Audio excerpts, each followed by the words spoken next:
Good morning. Hey, I gotta figure out how to disable this meeting room thing. That seems sort of unneighborly to invite somebody and then make them wait in the waiting room. There's got to be some way to make this less secure. Yeah, it's kind of strange, but Yeah. I don't know. I think I don't know what it tells all me. these kids in Zoom and school and all that, they gotta lock it down as best they can. Dang kids! Yeah. What are we gonna do with these kids? Oh, darn it! They're ruining it for us. Well, speaking of kids, my kids walked into the living room this morning. I was up reading, and my kids walked into the living room clutching these brand new teddy bears that they're so excited about. Oh, well, cool. So be sure to tell Lynn thanks. I will do it. She really enjoys doing that. She just she said she crocheted when she was way younger and just sort of got interested in it just recently. And you know, once you've crocheted an Afghan and a bunch of rectangular things, you start looking at what else you can do. And she got into making these animals, and she's made a bunch of them. She really enjoys it. Just gives them away. You know, friends that have grandkids. So what are you? She said, what are you saying? She got tired of flat work and got into swoopy. Yeah, got into the lumpy stuff. And got yeah, she's swoopy and lumpy. She sent a bunch of them to the House of Mercy in Rochester. I bundled them up and banded them on top of the crate with the rest of the shelter parts and all that. So they got to go on a truck ride. It was that's so awesome. Yeah, I love that you guys do stuff like that. It's cool. That's all her project. I got, other than being a delivery system, I'm not. But I mean, what a package to arrive on your doorstep. You know, the ability to make a shelter and then have something to snuggle inside with. That's great. That's just fabulous. Occasionally I get some pictures from those guys, and they'll have like a picture of somebody's dog snuggled up in a shelter that's been sleeping outside, you know, and sleeping in a tent. It's just neat to, you know. Yeah. You know, you do what you can to help people, you know. Yep. I think it's fantastic. Way to go. Yeah. So, Bill, I have to tell you, this morning I ordered a couple of bits that you told me about. Uh-oh. And I don't know if I'm going down the right path or the wrong path, but I've read what little I could find about them, and they're really interesting. So they may solve a couple of problems if they do what they claim they can do. It's that Amana so-called nesting bit. It doesn't have anything to do with nesting at all. I thought they were that I can figure out anyway, but it's a, you know, 1/2-inch shank with a 1/4-inch 3-chip straight cutter. So it's, you know, 3 wings that are brazed onto a steel body rather than a solid carbide body, I think. But they claim it's 800 feet per minute, or inches per minute or something. I mean, it's some incredible number. My machine, I don't think, can even push it that hard. But you know, the big thing that I've been dealing with is switching between these 1/4-inch and 3/8-inch compression bits, which are nice bits, but you know, I'd rather not do bit changes if I can avoid it. Yeah. Yeah, I saw a video about I got a fly buzzing around me. Sorry. Yeah. Pay no mind. So it's a pantomime. We're going into we're going to turn the audio off. You know, I need one of those bug blaster things, assault blasters. That's the greatest thing I got. The bug assault. My buddy Pete got some for Father's Day from his daughters, and I saw that. I said, hey. I asked Santa Claus for a couple of them. I said, we need a couple of these things around the shop. My whole shop is like a flies in here, and there's so much salt all over everything. Yeah, but it's yeah, I'd be interested to see how they do. Well, I'm a big fan of Amana bits. I really like them. I mean, they're good quality bits. I like them too. And they seem to be innovating in coatings and in kind of cutters, and you know, they insert bits. I've been using those when I did those cookie rolling pins with Jeannie Taylor. I used their insert engraving bit. So it's, I was going to ask you about that because I need to get some new V bits. Mine are pretty well worn, and the ones that I've been using are steel body bits. They're you use them till you can't. right. And mine are starting to get some wear. So I'd like to maybe look at insert bits, see what I can find. I like them. I really do. Do you? Which ones do you have? What are you using? I got a 60 and a 90. Mm-hmm. And then I've got a big flat one. I can't remember what it is, but it's a real shallow angle, real big. Like one of these 20 or 140 degree. Yeah. It's kind of like a raised panel kind of angle, Right. Those raised panel-y kind of things. I'm not sure that's Yeah. the manner. There was a company called Hersaf years ago that's kind of innovated, I think, on the insert bit, or at least originated the insert bits. And I did they had some straight bits, like 1/2-inch straight cutters that had inserts. The problem with them was with the insert was just a flute on the side, but it didn't end cut. So you had to be really careful how you plunge because it had a solid core.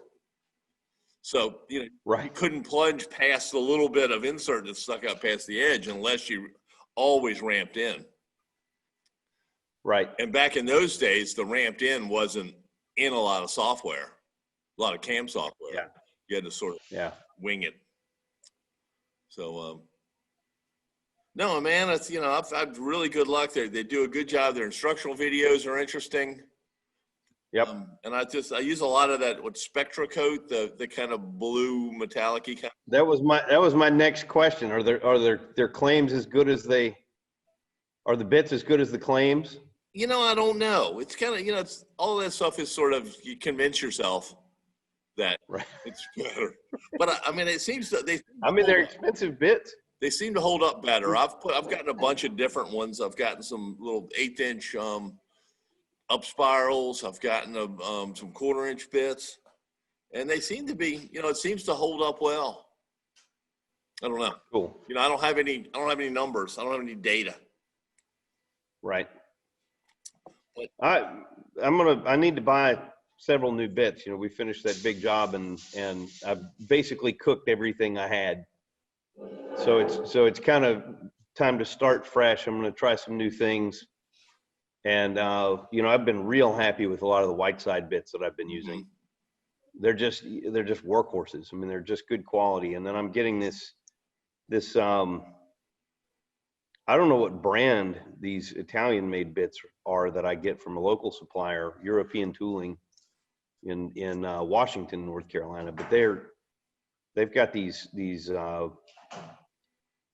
Italian made bits that are commercial, and they're really nice bits. They hold up well, they cut cleanly, but I've had some trouble recently with the bit seems to still be sharp, but it seems to be tearing out the top surface of the melamine that I've been cutting. And so I'm going to try some of these Amana bits and see if I can sort of complement the setup. Yeah, I think what if I was going to write CAM software, I think it needs to vary in depth. Because if you cut plywood, a bunch of plywood, and you can see the laminations on the bit. The glue is so much more abrasive than the wood. So I think if you had this sort of convoluted or sort of oscillating toolpath and then cleaned it all up at the end, it wouldn't take much. You need sort of a 1/2 of a ply worth of oscillation. I think it would spread that abrasive part, because I mean you really can after a while. If you're cutting, I cut so much of the Celex ply, it's so consistent with the layer thickness that I can look at the layer on the bit after a bunch of sheets. Yeah. I see that on these compression bits that I've been using. If I was smart, I would just change you can change the depth of plunges of cut depth in VCarve software. So you can modify, if you're doing 3 pass, you can modify the depth of each pass. And I can kind of randomize that, but hey, most of the stuff I cut's full pass. Right. So it's but it really is kind of amazing how much you can see. You wouldn't think that it would be that noticeable, but you can see, and it's dull at every one of those little glue. Right. Right. I got Are you seeing that with the coated bits too? I haven't noticed it, but it may be the coating just masks it. You know, maybe. Well, I'm wondering if it's abrasion resistant. Yeah, I'm sure. I think that's the idea behind it, is that it keeps abrasion down. You know, it's a slippery coating. Yeah. I haven't. Another thought, Bill, is I don't think ShopBot, when it comes around a corner, it doesn't really slow down as it turns. It just goes at the same speed that it's. Well, there is a deceleration and acceleration setting, and you can pick. Is there? Yeah, what it does. There are settings for that, and a lot of it depends on, you know, you see It's above my pay grade, Bill. You'll have to promote me to understand all that. Well, in the VCarve software, you know, if you're cutting a rectangle, it gives you the option for a sharp corner or a rounded corner. And that terrifies people, because they think that if a rounded corner means that the corner is going to be round when they cut it. But it really means, does it go to the corner, kind of stop, turn and go the other way, or does it roll around the corner? So the toolpath is a radius. And if you do that, that helps a lot. You know, that not stopping, because it's got to decelerate and accelerate when it makes that turn. Right. So don't be scared of the rounded corner. Well, the part of the problem with like cabinets, I haven't really played with that setting much. I've used it when I'm intentionally making round corners on things, but I haven't really used it a lot. But the problem is we're trying to make things square. Right. But this still makes a square corner. Right. Let's imagine if Gotcha. you're going to stick your finger in a washer and kind of roll it around the end of a. Yeah, I gotcha. And so it gives it, you know, where you'll see those little dimples and divots every once in a while is where a bit starts and stops. Yep. If you plunge and then move, you'll always see a little ding there, no matter what machine. You know? Is that vibration from when the bit is coming down? Is it just vibrating just a hair? I think it's a little geometry. I think it's a little bit of the bit load. You're loading it as it goes in. Right. And and then when it starts to move, it's loaded different, and when it plunges, it's probably right. Yeah. And then as it moves, you know, the spin makes it either kick in or kick out. And you know, right. And it's sharp bits, and I'll minimize it, but you can't completely eliminate that ding. You put it on a corner. Right. You know, which helps. Like, you know, you put it in a place where it won't be seen, or it won't be as noticeable. But it doesn't. Or just put putty in there. Yeah, you know, that's just sand it out. You know, rub it on the sidewalk. It'll be good. We're not making artificial heart valves, but the rounded corner keeps a relatively consistent speed as it goes around. There are some settings for slow speed, circles, and all that kind of stuff, and it does slow a little bit depending on how small that turn is. But generally, it maintains the speed way better than just the sort of abrupt go to the corner, turn right.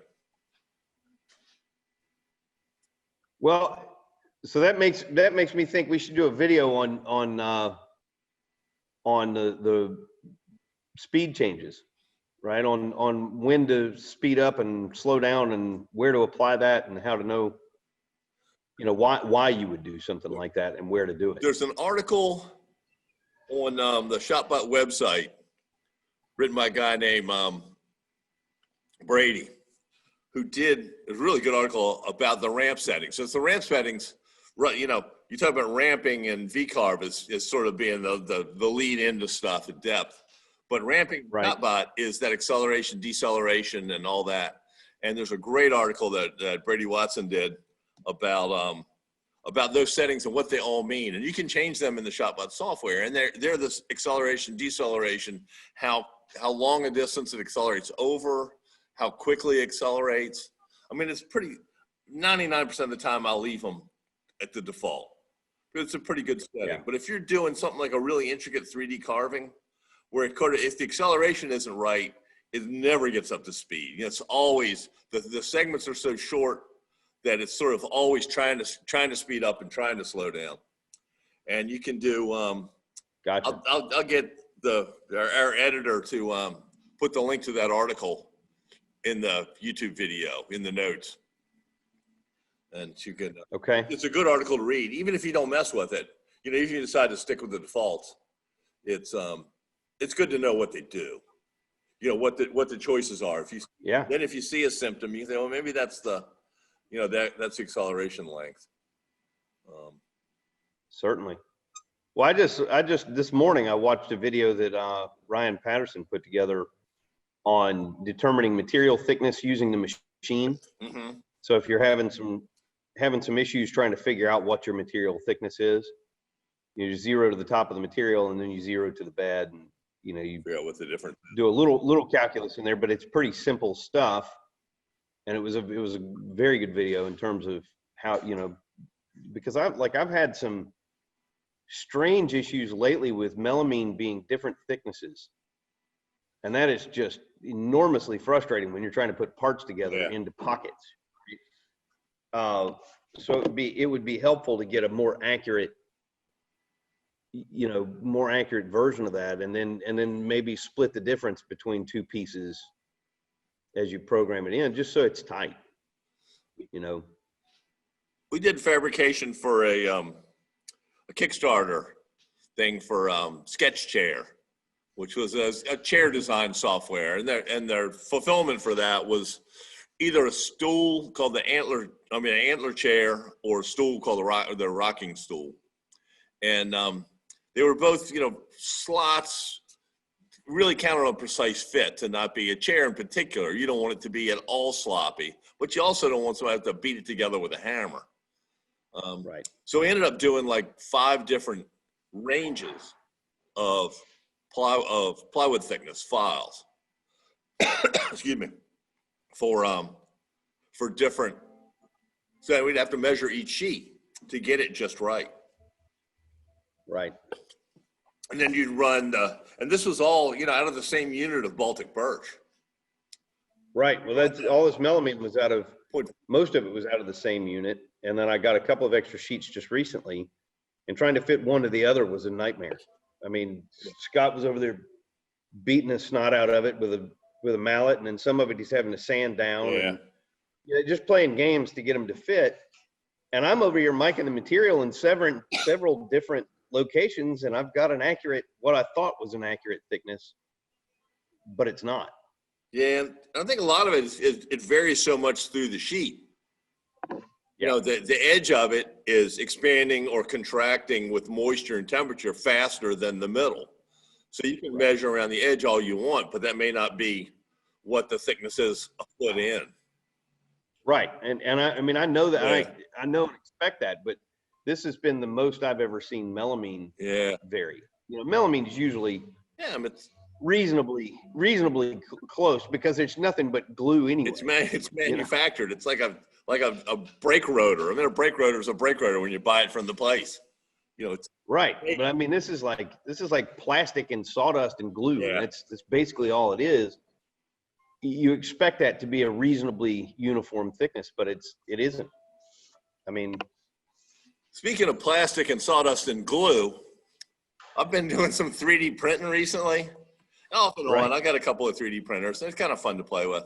But I've been making standing desks that are held together with wedges. And I'm using, I don't know if you can, let me see if we can make this work. Yeah. It's wood filament. Can't see. Let me see if I can pop up a picture. Hold on for a second. Liquid wood. It's like MDF squirted out. It's weird. What a weird thought. It's very strange stuff. Let me see if I can make this. Oh Lord, let's see what I'm doing here. No. Oh, because the layers in 3D printing. Oh, come on. I have no. What is this doing? I cleaned all the extra junk off my, here we go, off my desktop so I could show you this picture. But you know, you get this layer thing in 3D printing anyway. And if you try to exaggerate a little bit, it kind of looks wood grainy. Right. And it's just MDF and glue. I mean, basically sawdust and I think it's 30% wood and the rest is binder. But you buy it in a roll. Mm-hmm. It's pretty amazing. I've also been making these little gizmos. Yeah, I've seen some pictures of those floating around. I've been doing those are cool. A project, and I needed to supply number 2 square drive screws. Yep. And I didn't want to have to send a $6 or $8 screwdriver with it. So for about 50 cents, I get these, just the hex bit thing, and then 3D print these little doodads to the holders.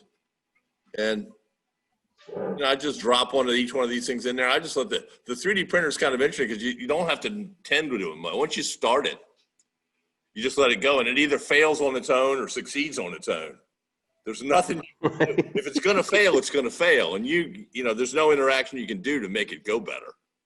Once it's got, it sounds just like me, Bill. I'm either going to fail on my own or you just turn me on in the morning and just see what happens. I might screw something up or I might not. There's no interaction that'll be helpful. That may be a dismal failure, but I'm going to do it all by myself. That's right. And you're going to let it run to the end. Success or failure. I don't need anybody's help with my screw ups. Thanks. I've had a good time with this 3D printing stuff, just figuring it out. I did a couple years ago. I did the furniture for the MakerBot offices with the AdFab group. It was a lot. It was like a 20-foot conference table and, a reception desk, a whole bunch of chairs and tables and stuff. And everything had 3D printed features to go with the cut plywood slabs. And back then it was a little bit fussy. I mean, this was 15 years ago, maybe. It was before they were bought by 3D Systems, 10 years ago. And it was, right. It wasn't nearly as successful as now. They're pretty decent now. And they've gotten, even the cheap ones are pretty decent. The cheap ones used to be just frustrating as the devil. But these things are, I was just looking at one of the resin printers that prints in using a laser, and they're like $200 now, the cheap ones. And they get amazing resolution. That's cool. But then you got resin. You got to wash it all off with alcohol, and it's kind of like fiberglass in boats a little bit. It's kind of sticky and stinky.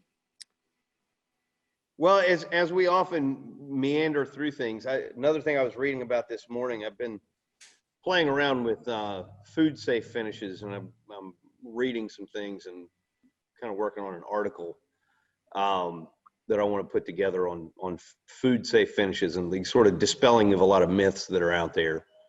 And I have known about this stuff called Oaties Oil for a while. Have you ever tried that stuff? I haven't tried it, but I've seen a lot about it recently. There are a lot of. I've known about it for a few years, I guess, and I've just, like so many things, it's like whatever the new sham of the week is. I don't ever know if I'm going to be just totally taken to the cleaners, but I was reading about it and it looks like it's pretty legitimate stuff. I want to give it a whirl. So I ordered some this morning from our buddy Jeff. See what happens when it shows up. Nice. I've got a couple of bowls I need to get out, and I thought I'd give that a shot. It's supposedly it was developed as a floor finish originally, so it's pretty tough, as the claim goes. Okay. If it's indeed any kind of a floor finish, then it can't be. I can't imagine, I should say, that it would be, sort of the old beeswax mineral oil blend, because that would never stand up to floor use. Right. So it has to have something in it, but they claim that it's 100% natural product. There's no VOCs, there's no solvents. So it'd be interesting to see what it smells like too. I mean, I don't mind Danish oil just as a finish for something, but that smell lingers for a while, for sure. Oh yeah, vodka or oil. tongue oil. I use a lot of tongue oil in here, and it's awful. Yeah, and so, you know, some people really don't like it. 2 days, you're smelling that Yeah, stuff. some people really, really don't like it. You know, and you gotta let the thing sit for a week before you can. Well, and you know, we did the big conference table that I just finished recently. Has a bunch of coats of water locks on it, which is a really good, kind of a high grade tongue oil. Right.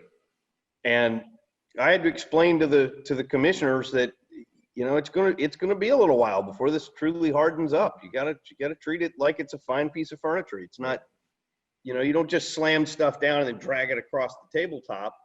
You need to let it cure.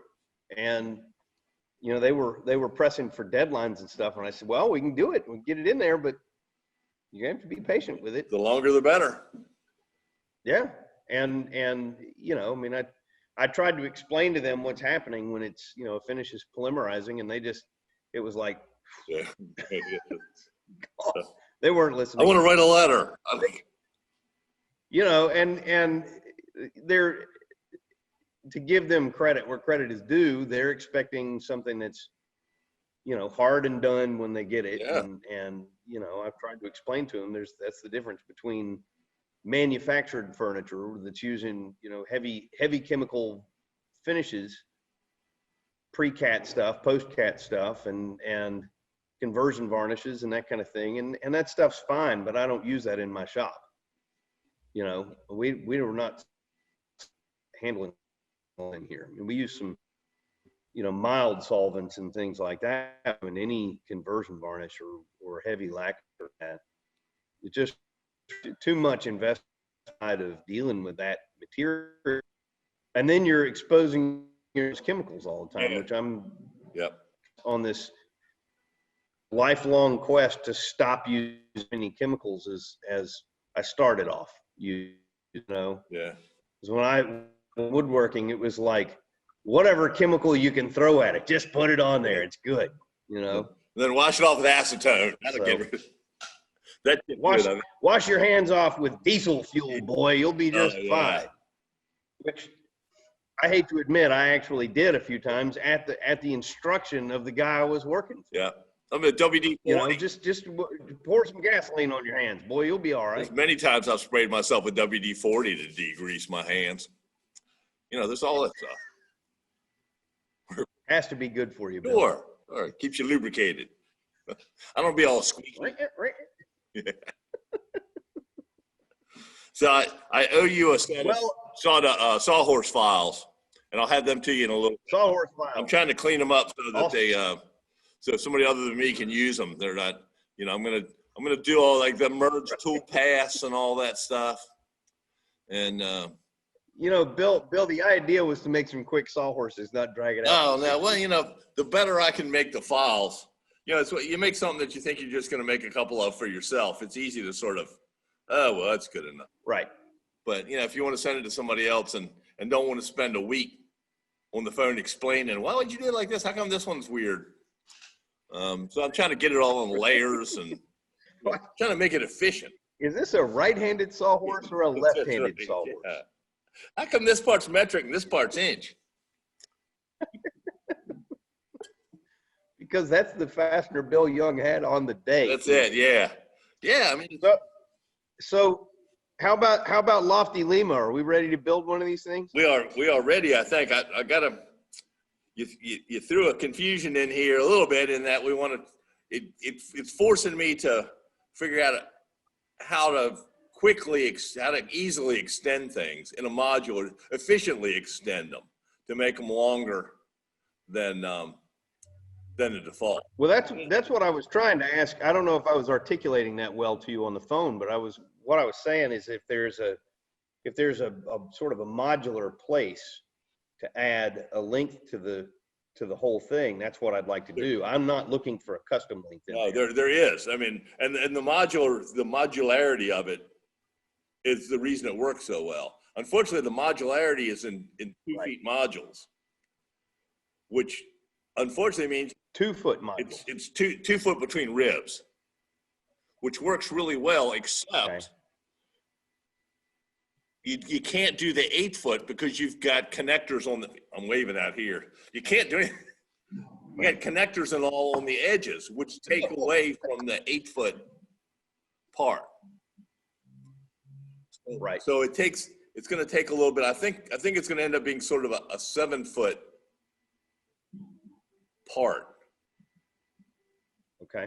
So I'm trying to figure out how to make it material. I mean, the doing it's easy. It's the figuring out how to keep from having a 2 foot piece left over on 10 sheets of plywood, or figuring out something to put in there.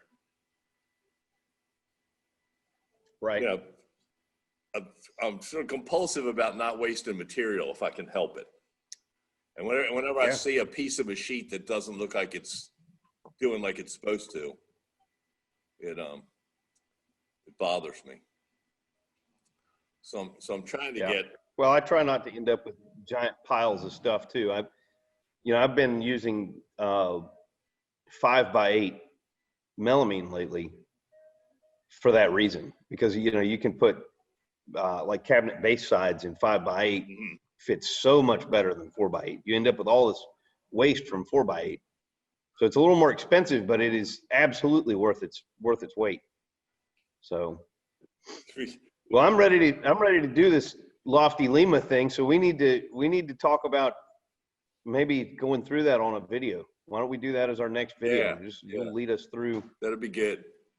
You can show the animations and stuff like that you have shared with me in the past. Sounds good. That'll force. Let me finish it. I'm just trying to. The efficiency is the trick. I mean, it's easy because they all have connectors. Once you get bigger than the sort of Sheldon size, the 8x8, where it's just the sidewall's a single sheet, the ceiling's a single sheet, the floors are single sheets lengthwise. Then it's a little bit of efficiency.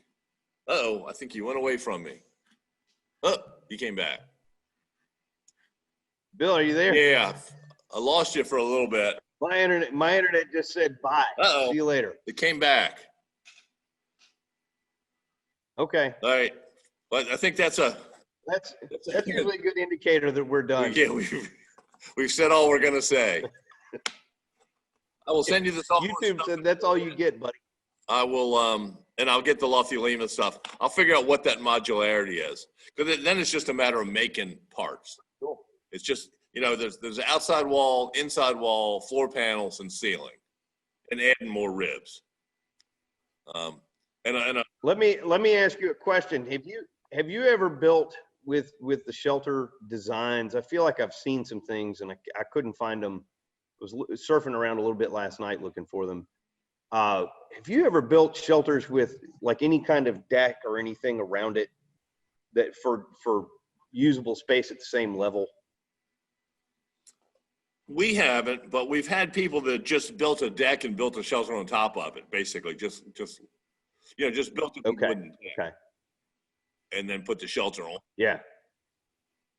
And that's. I'd like to see some pictures of folks that have made these and have been successful with the design, of how they're applying it, where they're putting it. I know a lot of people are using them as temporary shelters, and that's obviously the primary goal with it. But I know others are using it like we are, and it's going to serve as our finishing room, but it's also going to be a teaching aid, so that anytime anyone comes, my goal is to have everything that's in the shelter made by the ShopBot, and show that it's all this efficiency level. If you want to have a working space, or you need to have a temporary shelter, or you wanted to do something else with it, something that that I'm not considering with it, that you can make this all with the one machine being efficient. So like the sawhorses and things that we're going to use with the for the finishing tables, I want them to all be able to fold up, stow away against the wall, or up in the lofty part of the Lima, which I think is a perfect use for that space. And I was kind of thinking we need a little bit of outdoor space here, just for the random things you need to do in a wood shop outside. it'd be nice to have a small kind of a deck area or something right outside of the door. You know, maybe to move finished parts under or onto or something like that. So I've just been giving some thought to that. I mean, it's not really a big deal, probably the best way to do that would just build salt treated deck. Just because, you know, because yeah, well, I mean, that's essentially what I was thinking, but I'm also trying to, like, I was wondering if I end up having strips of plywood, you know, like you were just talking about the modularity of this. If I ended up having strips of that, you know, outdoor grade plywood left over, I don't need a huge outdoor space, but it'd be nice to be able to, if I'm, you know, for example, if we're spraying a bunch of pieces and we've got a class full of students, it'd be nice to be able to take that out, set it maybe on this decked area or something where it's just kind of up and out of the way, sort of a dedicated area. And you could potentially use that on some plywood ribs just up on sleepers or, you know, something like that. I don't know. Yeah, it may be a bad idea, but it was there. Drop-in sections just out of, and then if they go bad.